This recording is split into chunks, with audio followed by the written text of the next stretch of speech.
అడుగుతున్నారు. నేను ఒకటే సూటిగా అడుగుతున్నా, పెట్టొద్దా?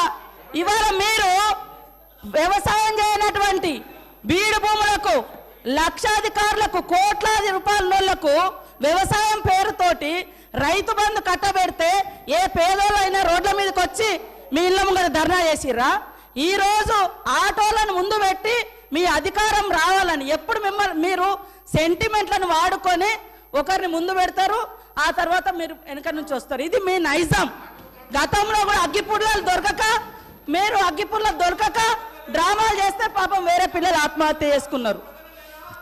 అంటే చేయకూడదా అంటారు. మరి మీరు లక్షల రూపాయలు, కోట్ల రూపాయలు ప్రజల మీద, అందరి మీద పన్నులేసి ఆ వచ్చిన ధనము రైతు బంధుల పేరుతోటి ఏ పేద మహిళకు, ఏ పేదోళ్లకు రూపాయి దక్కలేదు. కానీ మీరు మాత్రము లక్షలు ఎత్తుకున్నప్పుడు ఏ పేదోళ్ళన్న రోడ్ల మీదకి వచ్చి మాకెందుకు ఇవ్వలేదని అడిగించేటట్టుగా మేమన్నా రెచ్చగొట్టినామా? ఇవాళ అక్క చెల్లెళ్ళు అడుగుతున్నారు, నెలకు 5-6 వేలు మాకు మిగులుతున్నాయి ఆర్టీసీ బస్ తోటి. అంటే వీళ్ళు ఎందుకు తట్టుకోలేకపోతున్నారో నేను అడుగుతున్నా. శ్రీ కేటీ రామారావు గారు. అధ్యక్ష, ముందుగా గౌరవ మంత్రి గారికి, ఎందుకంటే వారు లెజిస్లేటివ్ అఫైర్స్ మినిస్టర్ కూడా, వారిని అడగదలుచుకుంది ఏమంటే అధ్యక్ష, వారు పెట్టిందేమో తీర్మానం అన్నారు. తీర్మానం కాపీస్ అయితే మాకెవరికి రాలేదు. తీర్మానం అన్నారు, చర్చ ప్రారంభించారు. మరి నేనేమనుకున్నానంటే, ఎందుకంటే ఇంత ప్రాముఖ్యత కలిగిన అంశం కాబట్టి గౌరవ ముఖ్యమంత్రి గారే మరి రాష్ట్ర ప్రభుత్వ పక్షాన సమర్థవంతంగా తీర్మానం ప్రవేశపెడుతూ వాదన వినిపిస్తారేమో అనుకున్నాను. కానీ మరి వారు ఏ కారణం చేతనో కానీ ముఖ్యమంత్రి గారు మాట్లాడడం లేదు.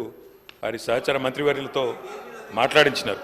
మరి ఇక వారికి మాట్లాడడం ఇష్టం లేక మాట్లాడతలేరా, ఇబ్బంది అయి మాట్లాడతలేరా నాకు తెలియదు. కానీ అధ్యక్ష, మాకు గత 10 సంవత్సరాలుగా మేము అక్కడ ఉండి చెప్పిందే ఇవాళ శ్రీధర్ బాబు గారు చెప్పిన అధ్యక్ష, కొత్తదేం లేదు.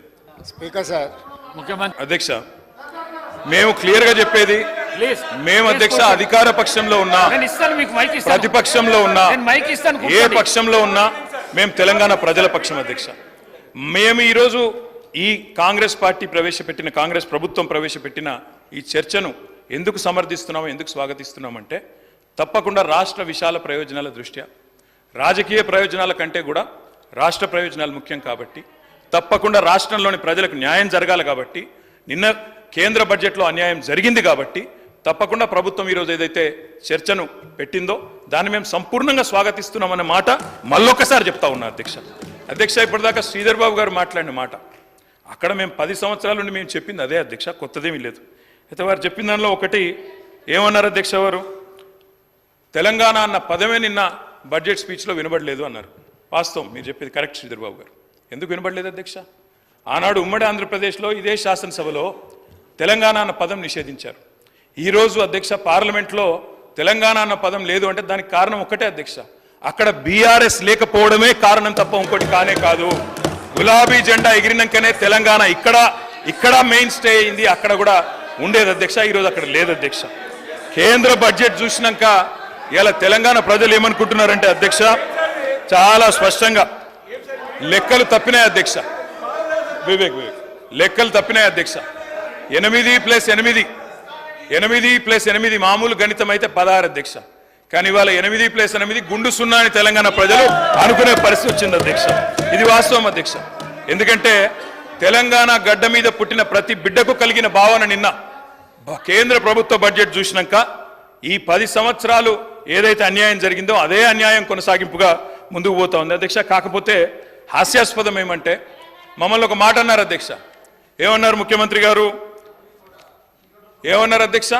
కేసీఆర్ గారు అనవసరంగా పంచాయతీ పెట్టుకున్నారు, ముఖ్యమంత్రిగా కేంద్ర ప్రభుత్వంతో పంచాయతీ పెట్టి కెలికి పంచాయతీలు పెట్టుకొని అనవసర బేసిజానికి వేయండి కాబట్టే 10 ఏళ్లలో ఏం కాలేదు, నేను అందుకే సఖ్యతతో ఉంటా అన్నారు. ఏమన్నారు అధ్యక్ష వారు? ఇక్కడ హైదరాబాద్లో ఒక మీటింగ్లో మోడీ గారు వస్తే ఏమని చెప్పినారు? మాది కేంద్ర ప్రభుత్వంతో ఇప్పటి నుంచి బంధాలు, అనుబంధాలు, సత్సంబంధాలు ఉంటాయి. మోడీ గారు పెద్దన్న లాంటి వారు, బడే బాయ్, నేను చోటే బాయ్ అన్నారు అధ్యక్ష.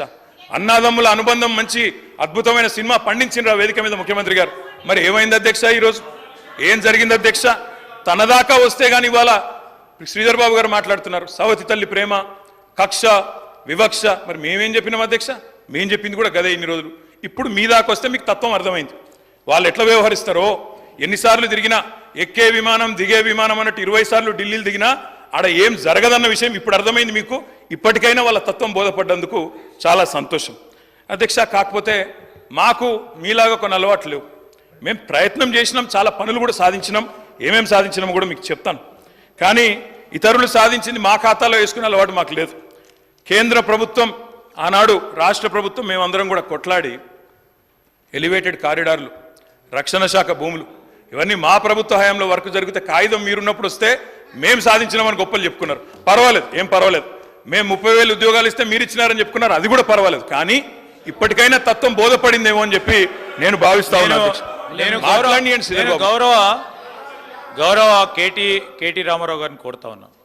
ఈరోజు ఏపీ రీఆర్గనైజేషన్కు సంబంధించిన చట్టానికి సంబంధించిన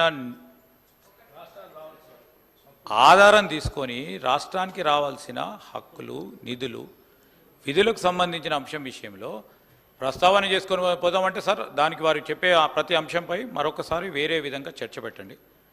ఎంత దూరం వారు శాంక్షన్ చేయించారు, ఏ విధంగా శాంక్షన్ చేయించారు, ఎంతవరకు పోయింది, మేము ఏ విధంగా ముందుకెళ్ళాం, అవన్నిటి విషయంలో definitely we will give you answer అధ్యక్ష. అధ్యక్ష, దేశ అత్యున్నత సభ చట్టసభ పార్లమెంట్ అధ్యక్ష. పార్లమెంట్లో మరి ఏపీ రీఆర్గనైజేషన్ యాక్ట్ ఏదైతే ఉన్నదో దానిలో 2 రాష్ట్రాలకు హామీ ఇచ్చారు.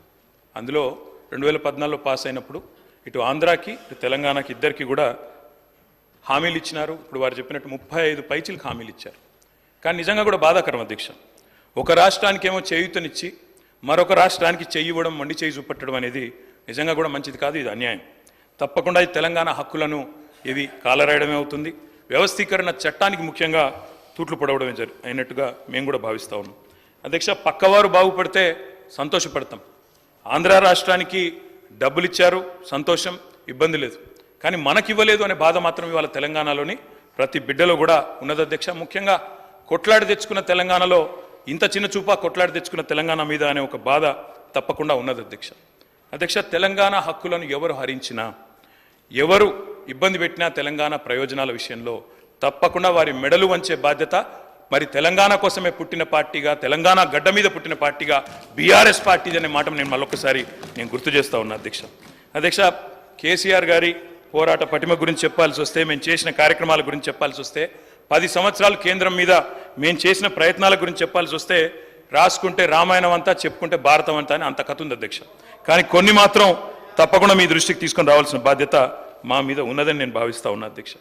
అధ్యక్ష, మొట్టమొదట రాష్ట్రం ఏర్పడ్డదో లేదో ఇంకా అప్పటికి ముఖ్యమంత్రిగా కేసీఆర్ గారు ప్రమాణ స్వీకారం కూడా చేయలేదు. చీఫ్ మినిస్టర్ డెసిగ్నేట్గా ఉన్నారు.